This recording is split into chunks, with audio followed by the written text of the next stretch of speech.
بسم الله الرحمن الرحيم الحمد لله رب العالمين والصلاة والسلام على أشرف الأنبياء والمرسلين نبينا محمد وعلى آله وصحبه أجمعين وبعد المعقد السابع عشر the 17th chapter الذئب عن العلم والذود عن حياضه, basically like defending knowledge, defending the deen, right? And this is in all aspects, in terms of nowadays we have bombarding with atheist or secularist belief systems. So it's a duty of every Muslim to defend their religion, especially intellectually, and refuting or rebutting those type of ideologies that are trying to eat away at any type of religion in general. Like there's kind of a battle to take people away from religion.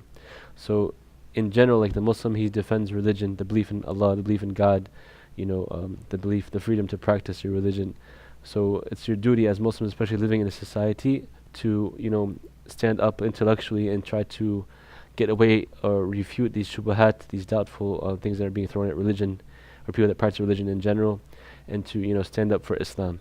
So the Imam, he starts, فإن للعلم حرمة وافرة توجب الانتصار له إذا تؤرد لجنابه بما لا يصلح.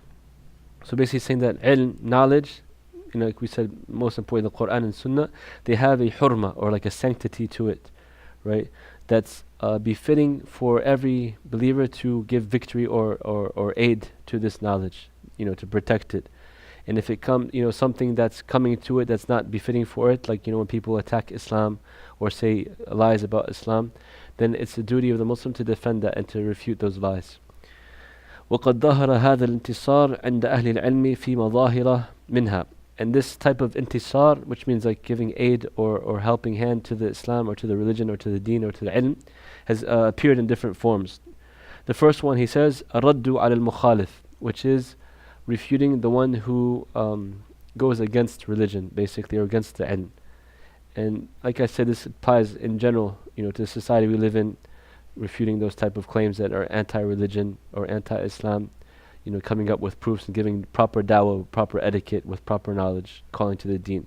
So the first thing is refuting those who are trying to go against the religion in general, or go against knowledge in general. The second, فمن استبانت مخالفته للشريعة رد عليه كائن من كان حمية للدين ونصيحة للمسلمين. So if somebody comes to oppose the religion or to oppose knowledge, true knowledge, then it is, or go against the Sharia, the Islamic law, it's befitting or obligatory upon whatever the situation you may be in, to kind of defend your religion, defend your defend this deen, and call the people to the right way in the best manner, And this is from protecting the deen and from giving nasiha to the Muslimin. The deen of nasiha. The Prophet ﷺ said that religion is sincerity or advice to the Muslims. So protecting the deen, standing up for the deen, refuting the shubuhat, the doubtful matters, and calling people to the righteousness. This is a form of defending the nasiha to the Muslims in general, and even to the non-Muslims, because it's our duty living in a non-Muslim society to be the best representative of Islam. We have this great treasure, and we should teach others about it. So in doing, protecting the deen, we're also teaching the people how we respect our deen, and we don't play around with it, and that we love our deen and we're sincere for our deen. And this is why some people become interested in Islam, because they see the high respect we have for our books, for our scholars, for our religion. Sometimes non-Muslims, like I went to Catholic school for some time, they don't have that haiba for the Bible. It's like any other book to them. They just they're not really respectful, which is unfortunate. But a Muslim, even for the Bibles, we're very respectful, because it has some good advice in it, and especially for our book, the Quran. So this is from the Nasiha lil Muslimin. ولم يزل الناس يرد بعضهم على بعض كما قال الإمام أحمد لكن المرشح لذلك هم العلماء لا الدهماء مع لزوم الأدب وترك الجور والظلم. And he's saying that the people will continue to refute and defend our religion, and however, this is encouraged for the ulama, the scholars, the one who have knowledge of the deen, not the duhama. The duhama are the ones that are like awam, the laymen, the one that doesn't have knowledge. So when you're going to refute something, it has to be based upon knowledge. It's not for anybody to come up and say whatever they want. Unfortunately, like one of the signs of the times is that people, especially the younger generation, that have no knowledge whatsoever, you see them trying to like refute people with knowledge, or say things that are not backed with knowledge. You see, a person that's studied maybe less than a year, read a couple books, maybe watched some videos on YouTube, and you see them debating with people that have studied for 20 years, or people that have sat with scholars and stuff like that. This is not from the etiquette, and this is not from the proper way of knowledge. And they have to build themselves up to refute, first of all, or else they won't do a good job. So he's saying this is the job of the ulama, the scholars, not the lay person. مع لزوم الأدب وترك الجور والظلم. With when you're giving nasiha, when you're trying to refute the wrong, you do it with proper etiquette, kindness, and not use, harshness or dhulm, injustice. ادعو إلى الله بالتي هي أحسن. Call to Allah subhanahu wa ta'ala with the best of speech. So this is the first category, refuting those who reject Islam or try to like put doubtful matters in Islam, from the non-Muslims and the Muslims themselves, right? The second category he mentions ومنها هجر المبتدع المجمع عليه كما ذكره أبو يعلى الفراء فلا يؤخذ العلم عن أهل البدعة لكن إذا اضطر إليه فلا بأس كما في رواية عنهم لدى المحدثين. So he says, and from this also is basically like turning away from, some people translate as boycotting those of deviation, the deviation that all the scholars of the Sunnah are agreed upon. If you see a person who is calling to something deviant in the religion, calling away from the true, Islam, then it's obligatory not to sit with that person or take from that person in general. And this is the way of the Salaf in general, right? But Abu Ya'la al-Farra, he says, like, لا يأخذ العلم عن أهل البدع لكن إذا اضطر إليه فلا بأس. So you don't take the knowledge from the people of deviation, but if you are forced to do so, like for example, a person has a deviation, and he's a proficient or an expert in a certain field. So the scholars of the past say that if you don't find another expert that's proficient like him, you can take from him in that field specifically, right? And this is proven by Imam Bukhari and Imam Muslim and others. They've narrated upon like the Khawarij and the Shia, certain ahadith, certain narrations. So in certain circumstances it's permissible, but in general, like the person Ahlul Sunnah, we're supposed to stay away from the people that call to deviation or something other than the Prophet ﷺ called to, and if you have the proper knowledge, to try to correct that in the best manner. وفي ذلك يقول الشيخ الإسلام ابن تيمية رحمه الله مقررا أصلا كبيرا تعظم الحاجة إليه في أزمنة الجاهلية والفتن فإذا تعذر إقامة الواجبات من العلم والجهاد وغير ذلك إلا بمن فيه بدعة مضرتها دون مضرة ذلك الواجب كان تحصيل المصلحة واجب مع مفسدة مرجوحة خيرا من العكس. It's a long and complicated issue, but to summarize it, basically Ibn Taymiyyah rahimahullah, he says that if you see a person who is upon deviation, but he is striving for the deen, for example, defending Islam against non-Muslims, or if he is like bringing about a type of knowledge that is others are not doing the same job that's needed, then to take from him or to help him is the lesser of two evils. For example, so you have somebody calling to Islam, doing good for the most part, but he has some mistakes in deviation, right? And the alternative is not calling to Islam or not helping the Muslims or not spreading certain knowledge that's needed amongst the Muslims. So which one do you pick? What is better? Obviously the first choice, because they said the Imam, the principle is that you pick the lesser of two evils or you pick the greater of two goods. That's what the Muslim does in general. So if you have a situation where you're faced with trying to choose between two evils, one is greater than the other, you pick the lesser of the two evils. Or if you're faced with a situation where there's two goods, one is greater than the other, you pick the greater good. That's just the general minhaj that Ibn Taymiyyah is talking about right here. So he's saying it applies to the people of deviation as well, in terms of spreading certain beneficial knowledge or helping to give izzah or nasr to the ummah. ومنها زجر المتعلم إذا تعدى في بحثه أو ظهر منه لدد أو سوء أدب. Also from this, in defending knowledge, is basically like scorning the student who is not showing proper etiquette in the majlis of ilm.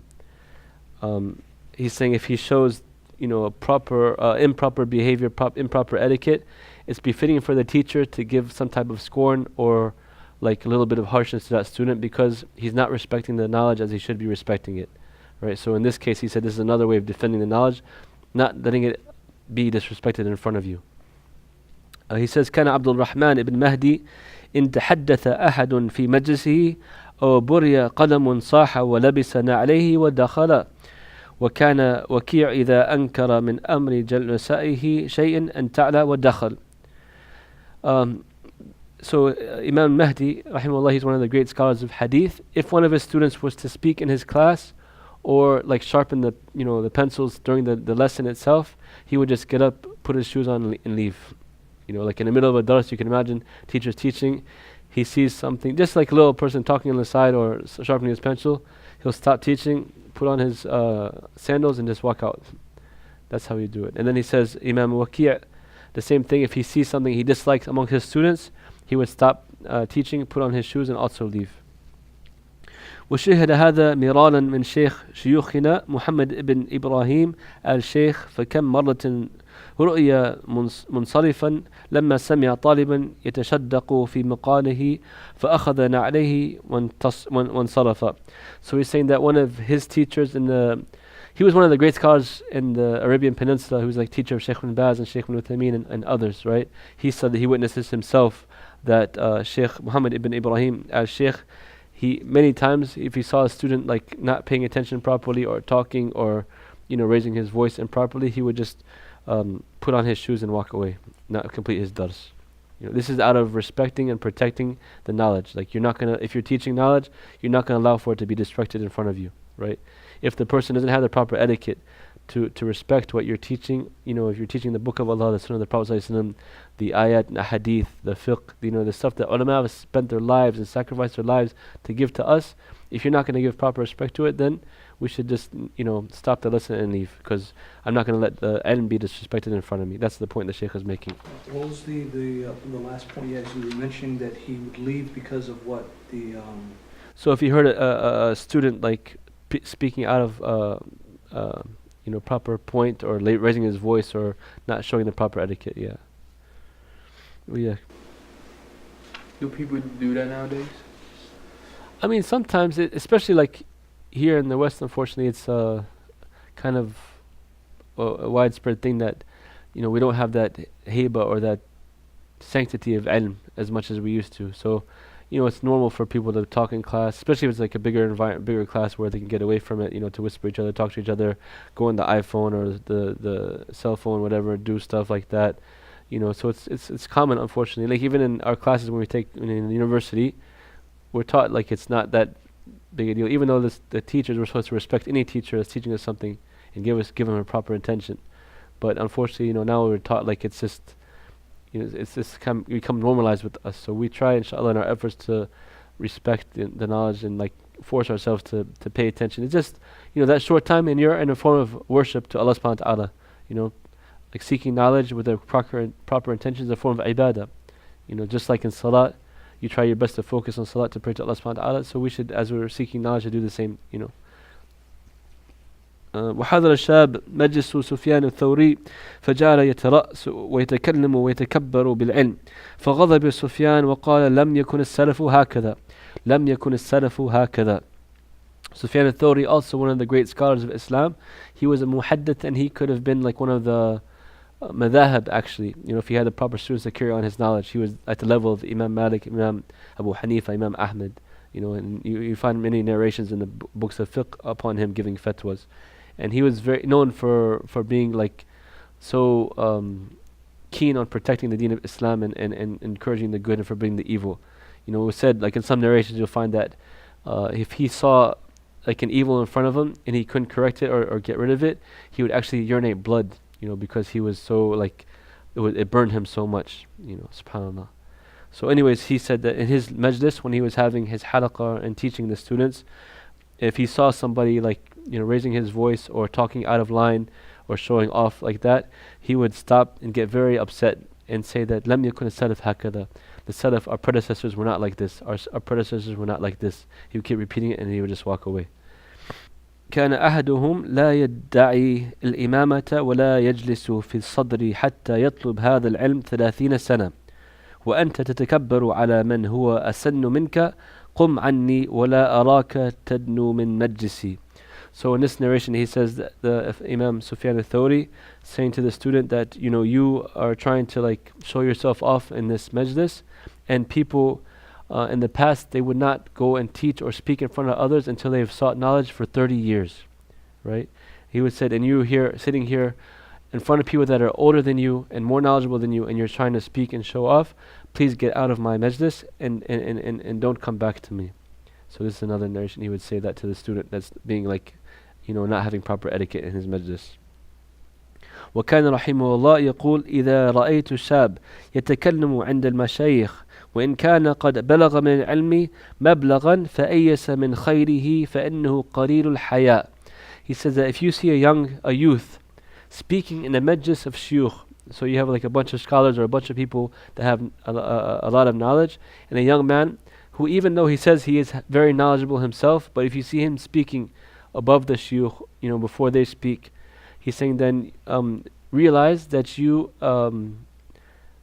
don't like expect good from this person, for he has no shyness, So basically, when you should know your place, and if you have your elders around, who are more knowledgeable, it's always better to give them respect and let them speak first. Sometimes you find the youth that they get a little knowledge and they want to show off their knowledge and they always want to speak. So he's saying this is something that's not encouraged. In Islam, the people, they put in work to get to that level of scholarship. They spent their whole life studying it. So out of that respect for their age and for their knowledge, you should like always give them the priority in speaking. وإن احتاج المعلم إلى إخراج المتعلم من مجلسه زجرا له فليفعل كما فعل سفيان وكما كان يفعله شعبة رحمه الله مع عفان ibn Muslim في درسه. So he said, and if a teacher sees it befitting to expel a student from his class, then he should do so. Like if a student is not being proper etiquette in the majlis, and he's not giving the knowledge due his respect, the teacher should have no problem in kicking him out.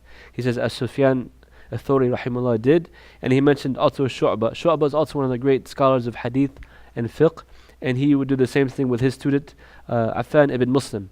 And Affan ibn Muslim, he would kick him out of the majlis if he saw like from him not paying attention, or he's not like, if he's not keen on respecting knowledge. But he became one of his best students, because he would humble himself and ask for forgiveness and like apologize and come back. And he narrated upon him many ahadith, but even with this person who was so close to him and a good student, if he saw that he was not giving the proper etiquette, he would remove him from his class. So this is like we said, the whole point of this chapter is defending the knowledge, respecting the knowledge, holding it dear. So from the way we can defend knowledge, and if a person is not respecting it, then let him, either you leave yourself so you don't put it to having the ability to do so, or you tell that person to leave. وقد زجر المتعلم بعدم الإقبال عليه وترك إجابته فالسكوت جواب كما قال الأعمش. He said also, like, some of the students are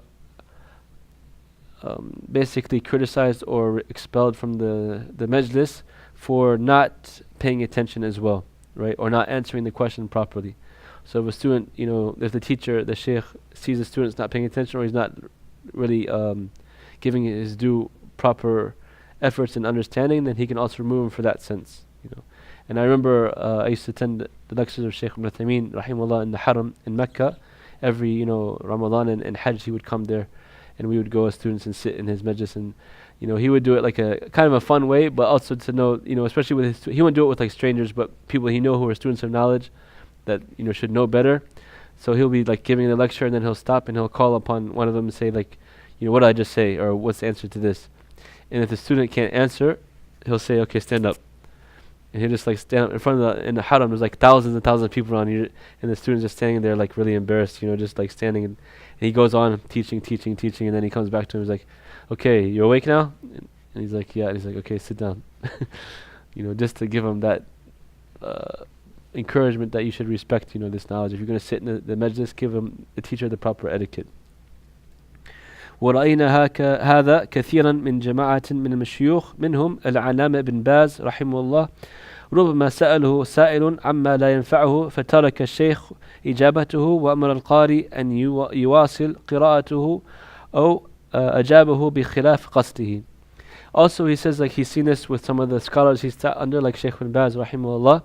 If a student would ask, also he's talking about not having the proper etiquette in asking a question, or asking a question for something that's not related to the lesson, or something that's like, kind of way off base. So he said he would see the Sheikh just ignore the question and continue in the dars, or he would answer the question in a different way that's not like what the questioner really wanted. Because sometimes people, they want to ask questions just to ask a question, like not for really benefit, maybe to cause something controversial or something like that.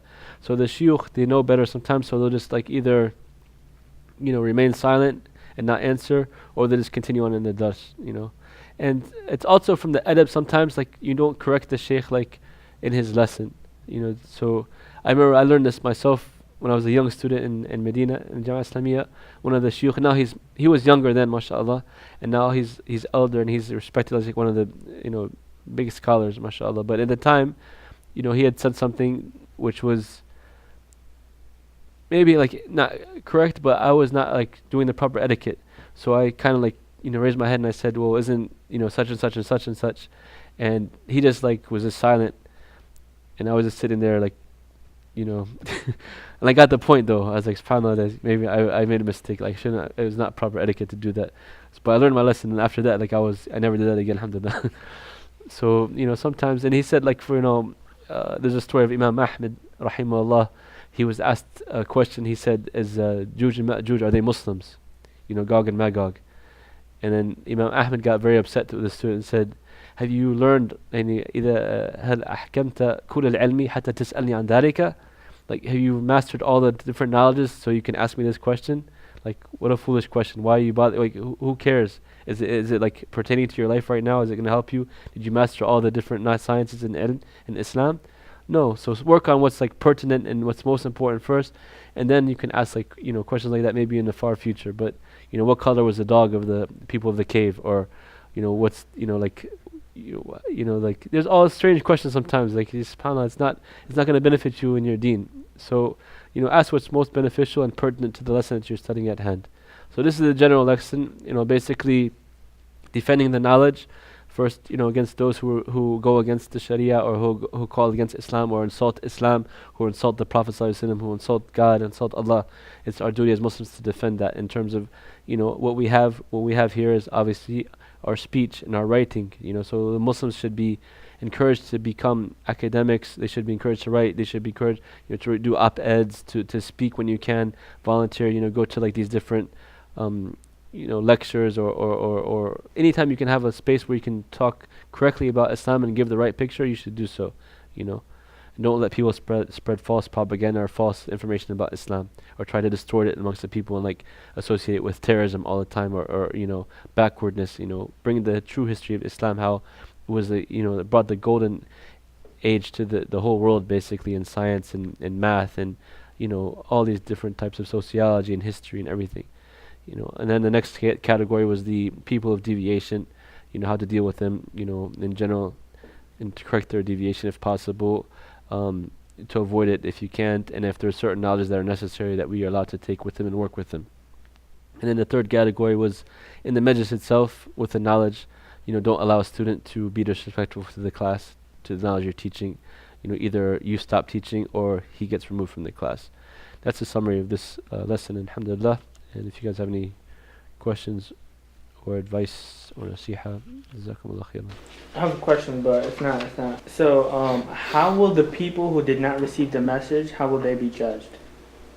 So there's some narrations that say they will be given a test on the Day of Judgment, and if they obey Allah subhanahu wa ta'ala, or obey the test, they will enter into Jannah, and if they disobey, they will enter into the fire. Yeah.